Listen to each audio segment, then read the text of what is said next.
हर खबर। मैं हूं आपके साथ जागृति। रुक करते खबरों का। हरियाणा में कोरोना के मामलों में अब तेजी देखने को मिल रही है, जिसके चलते प्रदेश में एक दिन में कोरोना के 385 नए मामले सामने आए हैं, जबकि एक दिन में प्रदेश में कोरोना के चलते किसी भी शख्स की मौत नहीं हुई और 194 लोगों ने कोरोना को मात दी है, जिसके चलते कोरोना का रिकवरी रेट 98.76% पहुंच गया है। वहीं गुरुग्राम में एक बार फिर से कोरोना विस्फोट हुआ है। पिछले 24 घंटे में अकेले गुरुग्राम में 285 नए पॉजिटिव केस मिले हैं, जबकि फरीदाबाद में 83 नए संक्रमित मिले हैं। इसके अलावा सोनीपत में 8, अम्बाला में 2 केस मिले हैं और रोहतक में 2, तो कुरुक्षेत्र में भी एक कोरोना संक्रमित की पुष्टि हुई है। तो एक बार फिर से प्रदेश में कोरोना पैर पसारता नजर आ रहा है। लगातार कोरोना के मामलों में बढ़ोतरी देखी जा रही है। बीते 24 घंटे में प्रदेश में 385 नए कोरोना के संक्रमित पाए गए। सोनीपत में 8, तो अम्बाला में 2, रोहतक में भी 2 और कुरुक्षेत्र में 1 कोरोना संक्रमित की पुष्टि हुई है। तो अकेले गुरुग्राम में बीते 24 घंटे में 285 नए कोरोना संक्रमित पाए गए हैं। वही बात की जाए प्रदेश में कोरोना के रिकवरी रेट की, तो प्रदेश में कोरोना का रिकवरी रेट भी 98.76% के पार पहुंच गया और बीते 24 घंटे में किसी व्यक्ति की कोरोना के चलते मौत नहीं हुई है। तो कोरोना एक बार फिर से पैर पसारता नजर आ रहा है। गुरुग्राम में कोरोना के 1165 केस एक्टिव है।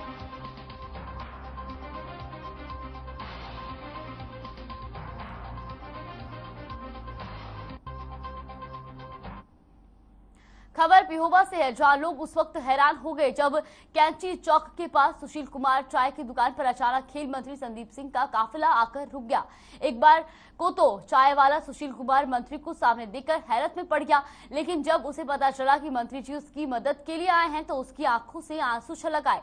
इस दौरान चाय वाले सुशील ने राज्य खेल मंत्री को बताया कि पिछले कई दशकों से वह यहाँ चाय की दुकान पर काम कर रहा है और इसी दुकान से उसके परिवार का बड़ी मुश्किल से गुजारा हो पाता है। बरसात के समय में दुकान में पानी भी भर जाता है। इस समस्या को सुनने के बाद खेल मंत्री संदीप सिंह ने तुरंत बीडीपीओ को फोन करके दुकान के सामने ब्लॉक लगाकर पक्का करने के आदेश दिए। इसके साथ ही राज्य खेल मंत्री ने सुशील कुमार को 1 लाख की आर्थिक मदद भी दी। इतना ही नहीं, खेल मंत्री ने उनके हाथ से बड़ी चाय पी और उनके साथ जितने भी लोग ने चाय पी उनका बिल मंत्री जी ने चुकाया। चाय पियोगे?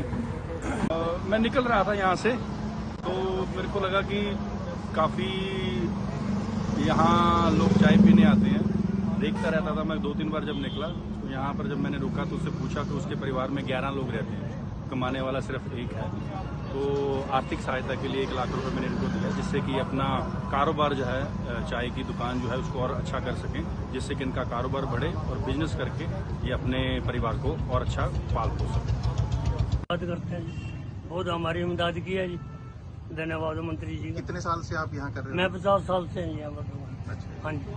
तो पहले कौन करता था यहाँ? मेरा बड़ा भाई था जो अम्बाड़े रहता है जी इस टाइम। अच्छा। चरखी दादरी में कष्ट निवारण समिति की बैठक की गई, जिसमें कृषि मंत्री जेपी दलाल ने भी शिरकत की। इस दौरान 9 मामलों की सुनवाई की गई, जिसमें से 7 मामलों का मौके पर ही निपटारा किया गया और अधिकारियों को उचित कार्रवाई के निर्देश भी दिए। इस दौरान कृषि मंत्री जयप्रकाश दलाल ने बताया कि जिला कष्ट निवारण समिति की बैठक का मुख्य उद्देश्य लोगों की समस्याओं की सुनवाई करते हुए न्याय दिलाना है। साथ ही उन्होंने कहा कि सरकार सभी वर्गों को ध्यान में रखती है और लोगों के लिए कल्याणकारी योजनाएं चला रही है। सरकार नागरिकों की परेशानियों के भी सुनवाई करती है और साथ ही साथ उनका मौके पर निपटारा भी करती है। तो कृषि मंत्री जेपी दलाल ने जिला कष्ट निवारण समिति की बैठक में शिरकत की, जहां पर 9 मामलों पर सुनवाई हुई, जिनमें से 7 मामलों का मौके पर ही निपटारा किया गया।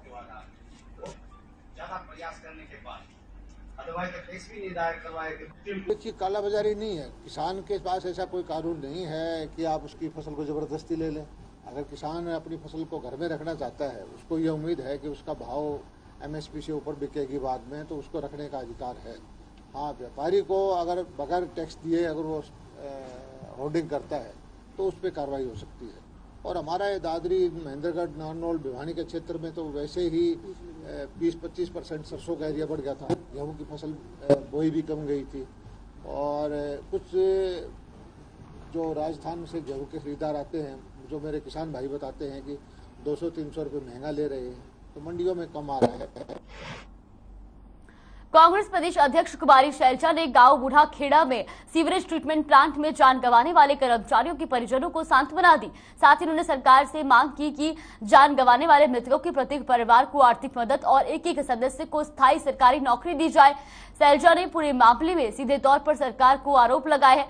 उकलाना के गाँव बूढ़ा खेड़ा में सफाई के लिए उतरे 4 कर्मचारियों ने अपनी जान गंवा दी थी।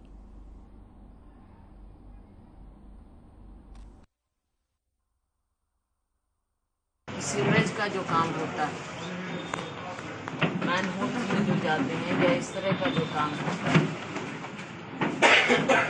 इसमें बिना प्रॉपर इक्विपमेंट के किसी को भी नीचे अंदर काम करने के लिए नहीं भेजा जाए।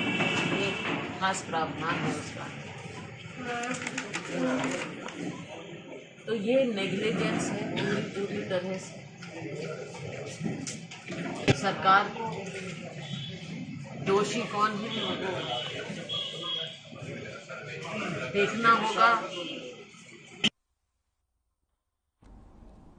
प्रदेश भर में 10वीं की कई विषयों की परीक्षाओं का आयोजन किया गया, जिसके लिए 34 परीक्षा केंद्रों पर 8,500 परीक्षार्थियों ने परीक्षा दी।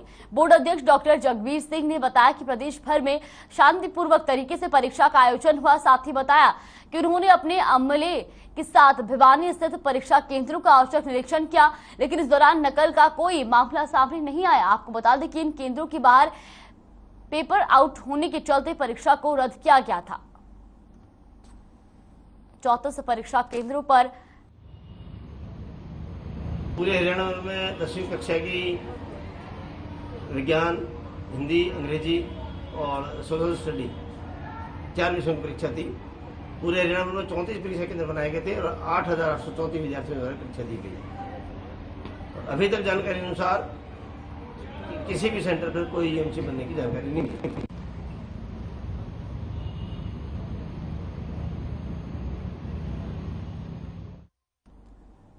सिरसा के गुरुद्वारा साहिब पातशाही दशमी में भारतीय किसान एकता बीकेई के पदाधिकारियों की मीटिंग हुई। मीटिंग में किसान संगठनों की ओर से राजनीति के परहेज करने पर सहमति हुई। बता दें कि आपको बीकेई के प्रदेश अध्यक्ष लखविंदर सिंह औलख ने मीडिया से खास बातचीत करते हुए कहा कि बीकेई का कोई भी सदस्य राजनीति में नहीं जाएगा और अगर कोई भी साथी राजनीति में जाना चाहता है तो उसे राजनीति से पहले बीकेई से इस्तीफा देना पड़ेगा। उन्होंने कहा कि बीकेई किसानों के मुद्दे पर ही लड़ाई लड़ेगा। इसके अलावा बीकेई ने हरियाणा में गेहूं की पैदावार कम होने के कारण सरकार से किसानों को उचित मुआवजा देने की मांग की है। इस मौके पर बीकेई ने अपने नई कार्यकारिणी का गठन भी किया है। तो सिरसा में बीकेई के पदाधिकारियों ने मीटिंग की चाह पर राजनीति से दूर रहने की बात पर सहमति जताई गई। साथ ही कहा कि अगर कोई भी व्यक्ति राजनीति में जाना चाहेगा तो उसको पहले बीकेई की सदस्यता से इस्तीफा देना होगा। सदा तो अपने नाल ने दूसरे जो कालावाली हल्के तो महासचिव जुलाना उप नागरिक अस्पताल में आज आयुष्मान भारत हेल्थ और वेलनेस सेंटर की 4वीं वर्षगांठ के उपलक्ष्य में स्वास्थ्य मेले का आयोजन किया गया। कार्यक्रम में मुख्य अतिथि के तौर पर सोनीपत के सांसद रमेश कौशिक के प्रतिनिधि धर्मेंद्र ने शिरकत की, जबकि कार्यक्रम की अध्यक्षता सीईओ किरण सिंह, सीएमओ डॉक्टर मंजू कादियान ने की। मंच संचालन राष्ट्रीय बाल स्वास्थ्य कार्यक्रम के deputy CMO doctor Ramesh Panchal ने किया। सांसद प्रतिनिधि धर्मेंद्र ने सांसद कोटे से स्वास्थ्य विभाग को 25 लाख रुपए की लागत से 3 ईसीजी मशीनें जींद, जुलाना और नरवाना अस्पताल के लिए एक ऑट क्लेव मशीन उपलब्ध करवाई। स्वास्थ्य मेले में विभागों की तरफ से 7 स्टॉल लगाकर विभाग द्वारा चलाए जा रहे कार्यक्रमों और योजनाओं की जानकारी दी गई। तो जुलाना अस्पताल में स्वास्थ्य मेले का आयोजन किया गया, जहां सांसद कोटे से 25 लाख की मशीनें भी उपलब्ध करवाई गई।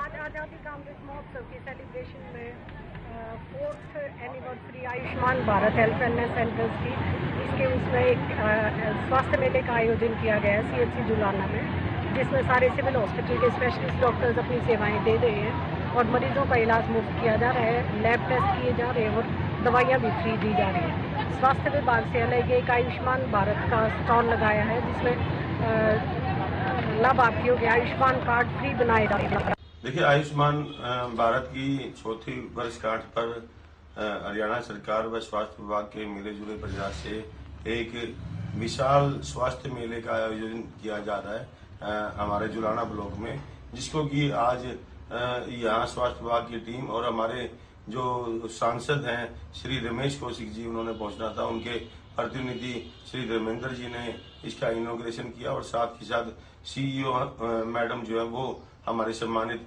अतिथि के रूप में यहाँ पर उपस्थित हुए।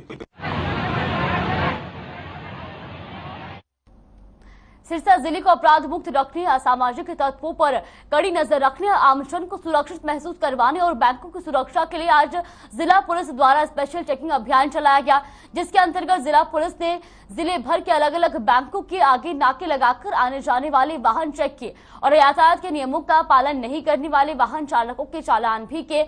वही चेकिंग के दौरान एक काले रंग की स्कॉर्पियो गाड़ी को चेक करने के लिए जब यातायात थाना प्रभारी ने रुकने का इशारा किया तो वाहन चालक तेज गति से अपने वाहन को वहां से भगा कर ले गया, जिसके बाद यातायात थाना प्रभारी ने शहर भर में नाकेबंदी करवा दी और उस गाड़ी के लिए अलर्ट जारी करवा दिया है। तो सिरसा में अपराधियों पर नकेल कसी जा रही, यातायात व्यवस्था दुरुस्त की जा रही है और साथ ही साथ जगह जगह शहर में नाकेबंदी की गई और वाहनों की चेकिंग की जा रही है।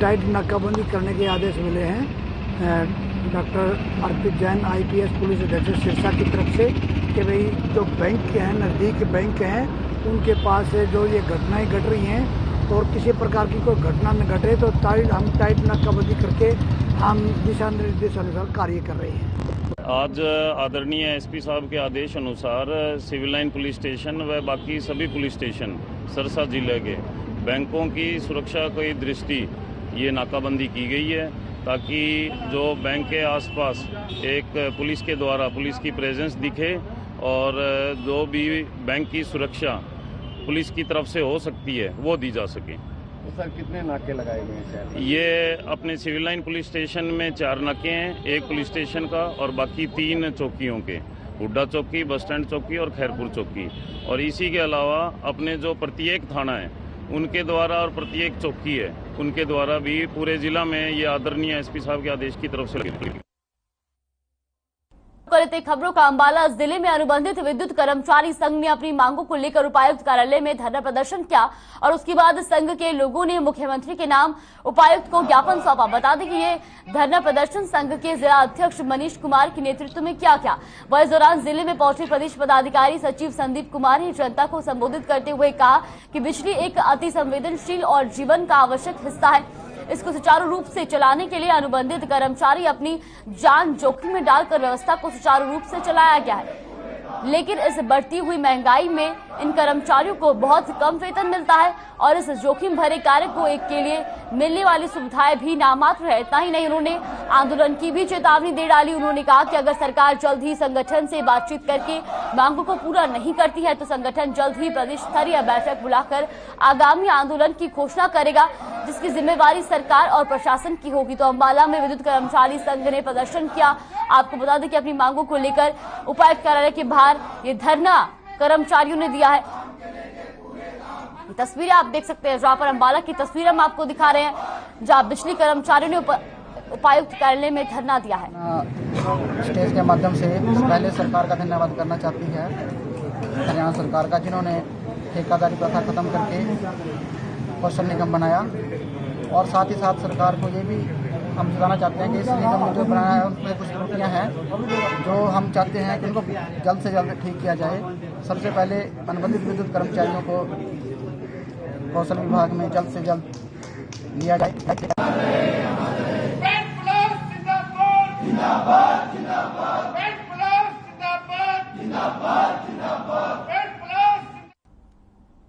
रतिया नगर पालिका कर्मचारी की ओर से एक दुकानदार को नोटिस देने पर विवाद हो गया, जिसके बाद नगर पालिका कर्मचारी ने दुकानदार पर गाली गलौज और मारपीट करने का आरोप लगाया और पुलिस की ओर से कोई कार्रवाई न किए जाने पर नगर पालिका कर्मचारी हड़ताल पर बैठ गए।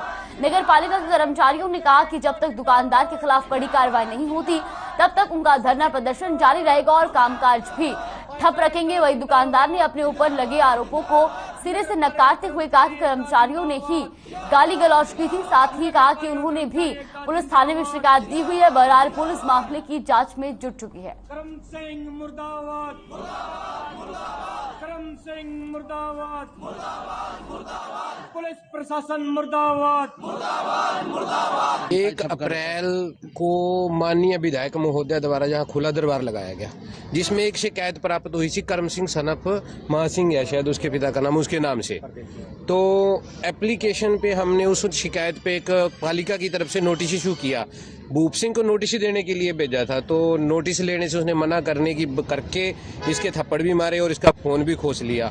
और उल्टा ये तो ऑफिस में आ गया था, उस बात के बाद उसने उल्टा जाके भूप सिंह के खिलाफ FIR भी दर्ज करवाई। कर्मचारी साथी करम सिंह को नोटिस देने गया, उसने बदतमीजी करी, मारपीट करी, तो उसके लिए हम विरोध कर रहे हैं। इतने तक उसकी गिरफ्तारी नहीं होगी, कर्मचारी ने न्याय नहीं मिलेगा, इतने तक ये धरना जारी रहेगा। कल सर ऐसा था, हमारे पास नगरपालिका का एक आदमी का नोटिस लेके आया, मैं दुकान पे नहीं था।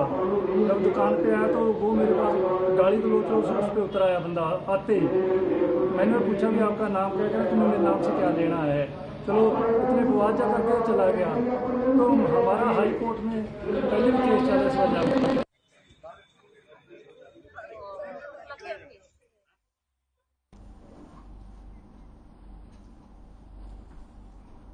प्रदेश भर के 22 जिलों में कर्मचारियों ने अपनी मांगों को लेकर जो हरियाणा रोजगार कौशल निगम सरकार ने गठित किया है, उसमें पार्ट 1 और पार्ट 2 कर्मचारियों को शामिल किया जाए और ऑन ड्यूटी कार्य कर रहे कर्मचारी किसी दुर्घटना का शिकार हो जाते हैं तो उनके परिवार को रोजगार देने का काम किया जाए और उन परिवारों को मुआवजा मिले। इन तमाम मुद्दों को लेकर रोष प्रदर्शन कर मोर्चा खोल दिया और प्रदर्शन करते हुए लघु सचिवालय पहुंचे, जहां उन्होंने अपनी मांगों को लेकर मांग पत्र सौंपा।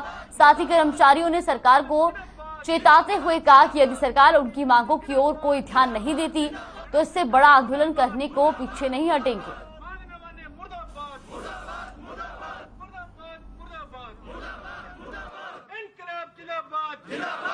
आज जो अनुबंधित विद्युत कर्मचारी संघ, जो भारतीय मजदूर संघ का एक बहुत बड़ा अंग है, पूरे प्रदेश के अंदर लगभग 40,000 के करीब अनुबंधित विद्युत कर्मचारी ने अपनी 7 सूत्रीय मांगों को लेकर सरकार को बार-बार ज्ञापन दे दिया, लेकिन सरकार के कानों में जू नहीं रंगी।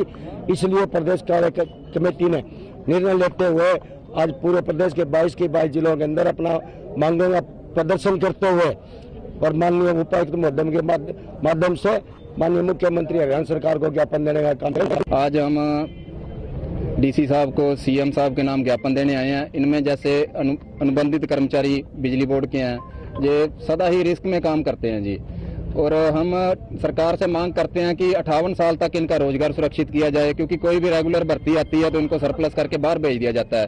और बल्कि देखा जाए तो अनुबंधित कर्मचारी बिजली बोर्ड की रीढ़ की हड्डी माने जाते हैं और इनको रिस्क अलाउंस भी नहीं दिया जाता। हम ये भी मांग रखते हैं कि जैसे फायर ब्रिगेड में अनुबंधित कर्मचारियों को रिस्क अलाउंस दिया जा रहा है, वैसे बिजली बोर्ड में भी अनुबंधित कर्मचारियों को रिस्क अलाउंस दिया जाए।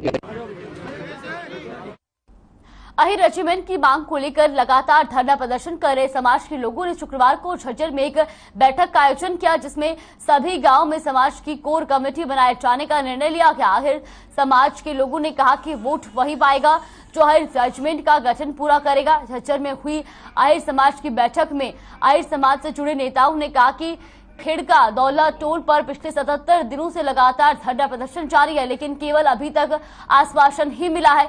अहिर रेजिमेंट की मांग को लागू करने के विषय में कोई ठोस निर्णय नहीं लिया गया।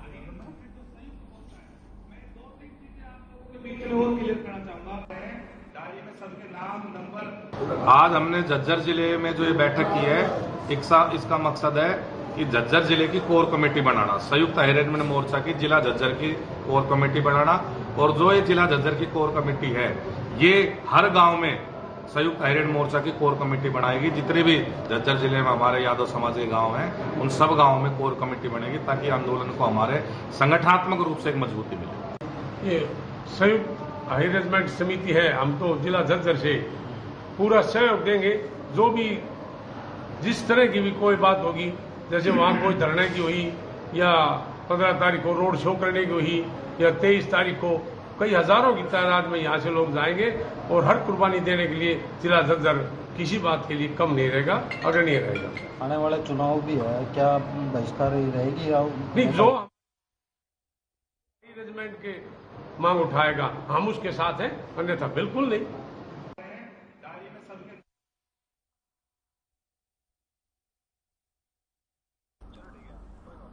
हाँ, तो आहिर समाज के लोगों ने बैठक की तस्वीरें आप देख सकते हैं, जहां पर झज्जर में आहिर समाज के लोगों ने बैठक की है और आहिर रेजिमेंट की मांग को लेकर उन्होंने धरना दिया है।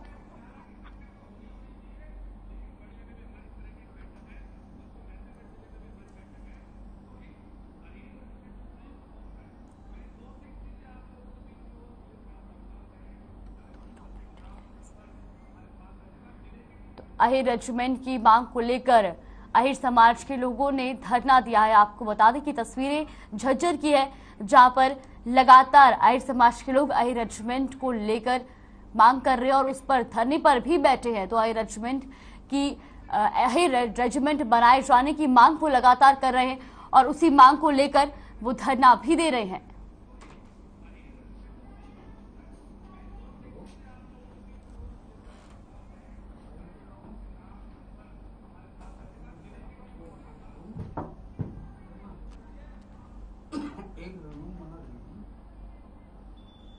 फिलहाल के इस बुलेटिन में बस इतना ही। बने रहिए हमारे साथ। नमस्कार।